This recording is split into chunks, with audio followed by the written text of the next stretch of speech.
I'm Tiffany Cloud. Welcome to The Storm, and thank you for watching today on WYLN 35.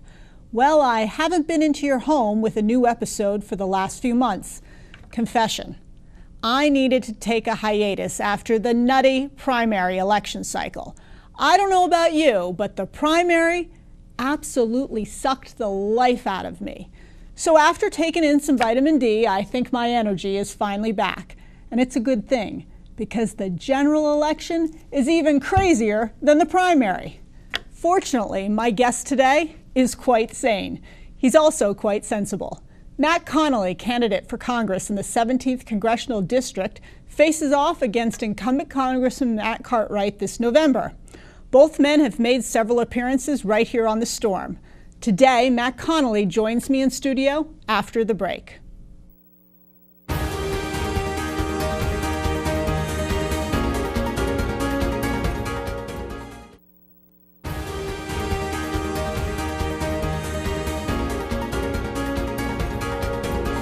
Welcome back to The Storm. I'm joined today by Matt Connolly. He is a candidate for Congress in the 17th Congressional District.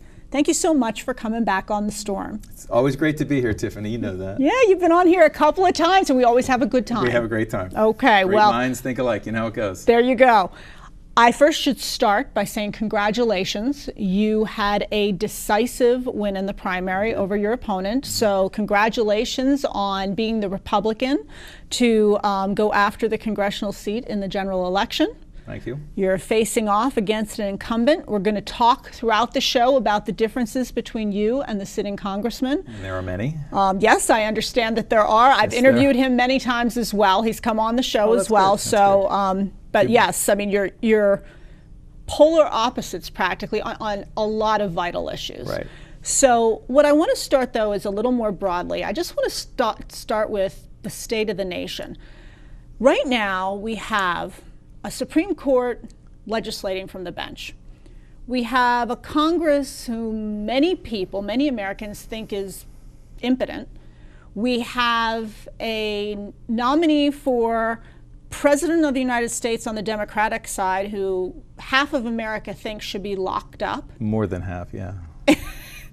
And we have a nominee on the other side who many think has serious issues with impulse control. How did we get to this point? Well, just your comment about Donald Trump as the Republican nominee. Obama the other day said, you know, he's unfit, and Obama doesn't realize he created Donald Trump. If Obama had been more of a true American-style leader, less of an ideologue, less of a guy with an agenda that was against how America was founded, you would have not have, you know, people are like a spring. You push them far enough, eventually that spring's coming back. Donald Trump is the reaction, is the spring, and that's what he doesn't get. He doesn't, President Obama doesn't realize that he is the cause of the Trump phenomenon. Mm-hmm. That's what happens when you have 2 years. I remember long ago I said there was a silver lining with Obama being elected versus Jimmy Carter. Okay, Reagan came in after Jimmy Carter, turned everything around within 3 or 4 years. We were up to 7% growth. With Obama getting reelected, he can no longer blame things on Bush, even though he tried. Oh, he tries all the time. Oh, of course he does. But it's not working, and people are saying, oh, so this is what true liberalism looks like. Mm-hmm. So the silver lining is, it was easy to forget about Carter and liberalism when Reagan came and made it so much better in a relatively short time. With Obama, people are just like, they're dying, they're running out of oxygen. It's like, please, we need someone to change things. So Trump is the guy who's coming in and going, okay, this is exactly what we're going to do. We're going to make it great again. No politician, it seems, has the guts to say that, and it's resonating. Mm-hmm. Okay. So we're at this point where the people are just fed up. Right. They're just fed up. They want someone different. They want something different. Let's take that to your race. What is the something different that you're going to bring to the table? Well, I'm a constitutional conservative. As am I. Let's have you explain what that is. So let's look, you kind of asked this in the beginning, and I sort of didn't answer it because I talked about Trump. You asked, how did we get here? Mm-hmm. You have to look, and I say this all the time, but it always bears repeating. The Constitution was ratified in 1787. By 1882, the United States had surpassed Great Britain as the world's greatest superpower economically speaking, and probably militarily as well. What enabled us to do that? We were struggling under the Articles of Confederation, but the Constitution just brought it all together perfectly. What that did, it delineated completely the line between what government could do to you and for you versus what the private sector and the freedoms they had. And there was a very clear line between the two. It made government basically the servant of the people, not the people the servant of the government. Thomas Jefferson said, when the government fears its people, you have freedom. When the people fear their government, you have tyranny, okay, which is what we're approaching now. So how did all this change? Well, human nature hasn't changed. We know that. But the culture has changed. And one of the big things is there's a lot of violence in the culture. There's the glorification of violence in video games, in movies, that sort of thing. The prayer in school, gone. Pledge of Allegiance is on its way out. Father knows best has been replaced by father is missing in action and is no longer needed because the government can take care of all these things. You know, what we have to do is realize that our respect around the world has been lost, mainly because we don't show the strength that we're morally entitled to as a morally proper nation. And our enemies no longer fear us because they take a few steps, no one does anything. And Obama's gone on an apology tour as well. That's all of those things. So the line between how we were founded has been blurred, then crossed, and now it's being eradicated. That's the biggest problem we have, is we have gotten to the point where people no longer feel the need to be accountable for themselves. Politicians have learned how to buy votes by being Santa Claus, by giving away every free thing in the world.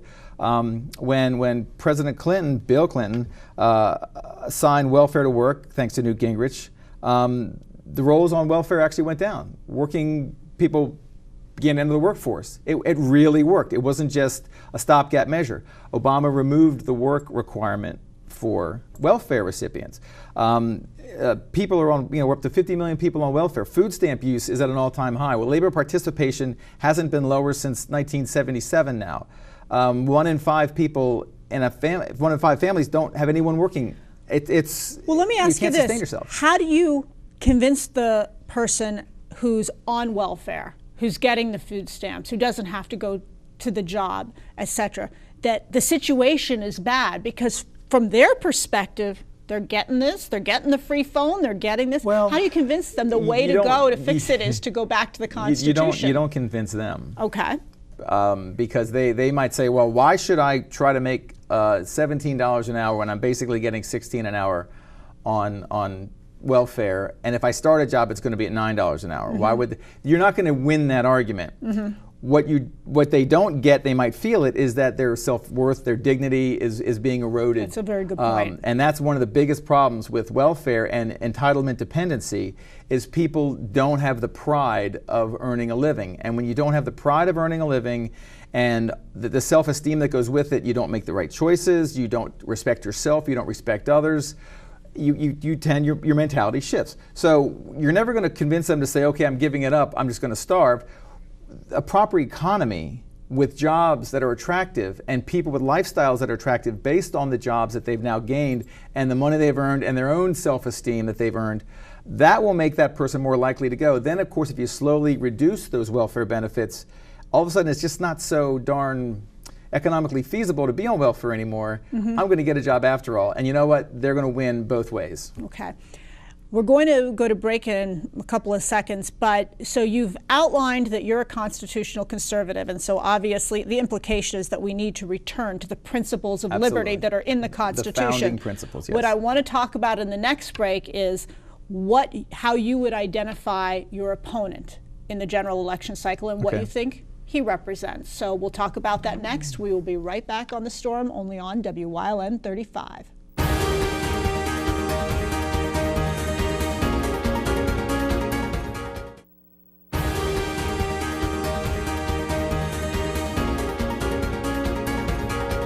Welcome back to The Storm. I'm joined today by Matt Connolly, candidate for Congress in the 17th Congressional District of Pennsylvania. Before the break, we talked about the fact that you are a constitutional conservative, that you believe we need to return to the founding principles of this nation, the Constitution, the principles of liberty.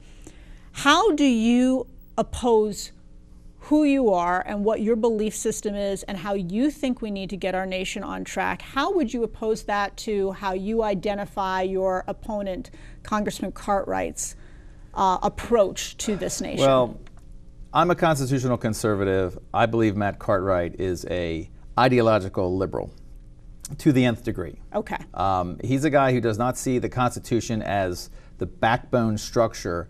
I think he sees it more of an impediment to the society that he and most other liberals like Obama, like Hillary Clinton, see as this utopia, even though, can you show me anywhere in the world where liberalism/socialism has been applied and where it's worked? Mm-hmm. Usually they end up building walls around those countries so that people can't escape. Or when they try to leave, like Cuba, they either let them drown or they reach them back and bring them back on land. So it doesn't work, but it's the difference between Mr. Cartwright and I are very, very deep. I think people should have their own money and spend it as they choose. He believes you should tax the heck out of them and then let the government decide where to spend it. I think one of the most important aspects of a free and prosperous society is inexpensive and abundant energy. He doesn't like that. He doesn't like coal. He doesn't like any fossil fuel.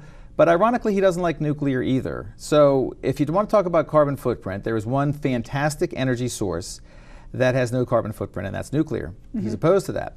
As far as coal, he tries to pretend that, it's just market forces will make coal go away. Matter of fact, he even attached a rider on a bill to help get rid of coal jobs and yet retrain people for other jobs. Well, what if they don't want that? What if they're proud of their coal mining heritage? It's an industry they enjoy. It's a family tradition. It's an identity they have. Mm-hmm. Does he know better than they do? I believe everyone should do whatever they choose to. That's sort of their American dream. Also, energy independence is another very important thing. And we, right now, it turns out we have the most energy in the world underneath our earth, near the water, near the shoreline, and things like that. And yet he's voted against the oil export ban. Right now, we could be exporting oil. We used to be the biggest importer of it. We could now be the biggest exporter of it, or one of the biggest. He's voted against that. Now, why would you do that? Mm-hmm. It's all the money. We used to send $800 billion a year to the countries that didn't like us very much. We could be turning that tide. You want to talk about independence and not having to bow to the Saudi kings? That's right there in front of us. For some reason, he doesn't like that. Okay. And that is just a short list, I know, of the differences between the two of you, and I recognize that. Yeah. I want to get into, you're talking about countries that don't like us very much. I want to it's bringing my mind to refugees and what's been going on in Syria. Right. And the fact that ISIS has made it abundantly clear that they're bragging about it. Oh, yes, they're bragging about the fact that they want to use the refugee system. Right. In America to infiltrate this nation, and they have already successfully done so in France and in Germany. So they've seen it work, and they've done it. We do not currently, per numerous people in Homeland Security have said, numerous people with high-level security clearances have said, we do not have a proper way to vet refugees coming in from Syria. That's right. Congressman Cartwright wants to provide a haven in Pennsylvania for Syrian refugees. Am I correct? Yes, you're correct. Okay. When we know all of this, how do we make sense of that? I don't know. I am not a mind reader. I'm pretty good at judging people's character and things. I think he wants to look magnanimous. Mm-hmm. He wants the lover of all people. Hey, that's great. The important thing you have to realize with these refugees, they don't want to become Americans. When my ancestors and your ancestors came here, they were so happy to become Americans. As a matter of fact, many traditions in homes, you would not speak whatever language your original language was to the children or outside the house because they didn't want the children to pick up that language. They wanted the children to speak English and become Americans because they knew that was the best path to prosperity and to follow and to attain their dreams. When you're bringing people here who do not want to be Americans, you're going to have the same problem you have in France and in Germany. There is almost no assimilation. There are neighborhoods where the police don't even go into because it's like a foreign land to them. That is not the melting pot that America is. People don't realize that from about 1924 to 1965, there was virtually no U.S. immigration allowed because they were still waiting for all the refugees from World War I to assimilate. You know, Ellis Island was wonderful. You're cold, you're tired, you're yearning to breathe free. And that was terrific, but those people wanted it badly, and they were so proud to be Americans. Today, people from the southern border, they want to come here, take our jobs, send money home, and then go back when they need to. They want to go back and forth and back and forth. They don't want to become Americans. And I'm sure you are, and I'm sure most people are, really open-armed embracing people who want to come here to this country and become Americans. Doesn't mean you give up your own personal... The legal way. The legal way, but yes. you don't give up your own personal traditions and beliefs and everything else. Look at the St. Patrick's Day and the Italian American days and all those things, the Oktoberfest stuff. Those are all the nations that came to become Americans, and we hold those traditions very dear, but we're also Americans first. These people don't want to be Americans first, and that's the difference. What we should do is make a safe area in Syria, which we could easily do for a lot less money and at zero risk to our nation, and that would be the answer. This whole thing about just, bring them in whether they want to be here or not, how many lives is that worth? When 20 Americans are killed by one or two of those people who infiltrated, is Mr. Cartwright going to say, your lives were worth it because we got 7,000 others who didn't do it? That's insane. One of the other things that Congressman Cartwright has done is he was one of the earliest endorsers of Secretary Clinton in her run for President of the United States. Now, as I opened the show, early in the show, I talked about the fact that there is a large portion of this country who believes that what she did in having an unprotected server in her basement with higher than top secret information on it, yes, that's correct, is a violation which warrants imprisonment. Certainly warrants not having a security clearance, which someone running for president would need. He has endorsed her for President of the United States. Right. He's also endorsed her in spite of the fact that many would argue that she failed to do her job to protect the embassy in Benghazi, or the consulate in Benghazi. Right. She then, according to at least two of the families, lied to the families of the fallen as to what caused their deaths. Yes. He has endorsed her for president. I find that troubling. And even though Congressman Cartwright's been on my show many times, we have a wonderful rapport. We don't agree on much. We have a wonderful rapport. I find that troubling. Do you find that troubling? I suspect you do. Well, of course you do. You have to look at a person who, the history is always going to be the final judge of things. But right now, on the surface, if you watch James Comey, the head of the FBI's opening statements, opening 15 minutes, he is writing out a slam dunk indictment of Hillary Clinton. I mean, it was almost like, but then he says, although, and that's when everyone went, okay, the fix is in. All right, there was a 3.5-hour interview with her, untaped, and she was not sworn in. Bill Clinton goes to Loretta Lynch's airplane in Phoenix and has a half-an-hour meeting. There's some things, if it looks like a duck and quacks like a duck, it's probably a duck. So we know that there was some serious maneuvering going on because the Democrats would not allow Bernie Sanders to become the nominee. No. And there was no one else. No, and there's corruption everywhere in the DNC. So what they've done by allowing this to happen, they've set a precedent which is going to be able to unfortunately excuse a lot of really bad behavior by other people. But the fact that he endorsed her shows that he is a true ideologue. He is not. He could endorse no one. There are some people who are diehard Republicans who don't like Trump, and they're not endorsing anyone. He could have said, you know what, because of her ethics, I'm not going to endorse her at all. And he would have gotten a lot of credit for that. Yeah, respect. I would have respected him for that. But to toe the party line to one of the most corrupt people, insider for 30 years. And wait till the Clinton Foundation stuff comes out. That's going to be. Well, that's going to be interesting. And with that, we have to go to break. Okay. We'll be right back on The Storm.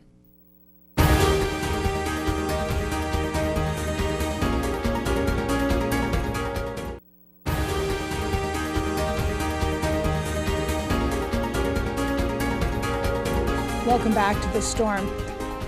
So Matt, in this last couple of minutes, I want to give you the opportunity to tell us, let's say general election, you win, you become congressman-elect, you get ready, you get sworn in January, you're ready to hit the ground running. What are the first things you would like to do in your first 30, 60, 90 days? Okay, first things you want to do is you have to address the fact that we have a tremendous number of factories and buildings that are vacant, right? We have jobs going overseas, but we have all this infrastructure that's already laid out but it's not being used. And there's a couple of reasons. One is they don't comply with a lot of regulations, OSHA regulations and things like that. I think there should be an exemption for in an industry that wants to come here, occupy a previously an empty building, and give them a 5 to 10 year path to become compliant. All right. A lot of these buildings were around for 70, 80 years, and they produced goods, and people worked there, and everything was fine. Now, because of new regulations, very few of which ever passed by Congress, they're no longer eligible. And you can't knock them down and build a new one because they become a Superfund site because they have some dirt in them, some toxins in them that wouldn't lay well with the EPA. So let's make some exceptions. Let people come back, occupy these vacant structures. Okay, have tax credits to bring stuff back from overseas. Okay. Because it's funny, when you get people working and we make stuff in America again, all the other problems sort of go away. You get people off of welfare. You don't have to worry so much about the tax base because guess what? People are making money. Foreclosures go down because people are making money. You have less substance abuse problems because people are occupied with what we talked about earlier, those wonderful things that build self-esteem and self-dignity. And the next thing you know, you have a society that integrates well and meshes well. Okay. That's the most important thing. We also need to really work on securing the borders. I mean, that's big. We have to make sure that the people who are here legally and that they're not taking jobs from Americans. Okay. Those are important. So if people want to learn more about you and your candidacy, where can they go to do that? Well, my website is mattconnollyforcongress.com. That's Connolly, is for Connolly. I've got a number of my media appearances there. It's got a lot of where I stand on the issues. There's also my direct email on there, which everyone who writes to me, I get back to them. It might take a week, but I respond to every email personally. And I'll probably be knocking at your door one of these days because I'm knocking on a lot of doors and I'm meeting as many people as I can. Okay, well, I'm very happy you came on the show. Thank you so much. I know you're going to be a very busy man for the next couple of months, so I suspect you might even be back here to the Storm. And I wish you the very best in the upcoming general election. Thank you for coming on the show. Well, thank you, Tiffany. Thank you. It's always good to see you. Okay, and remember, when you look around, don't like what you see, don't complain about it. You can do something about it. Thank you for watching.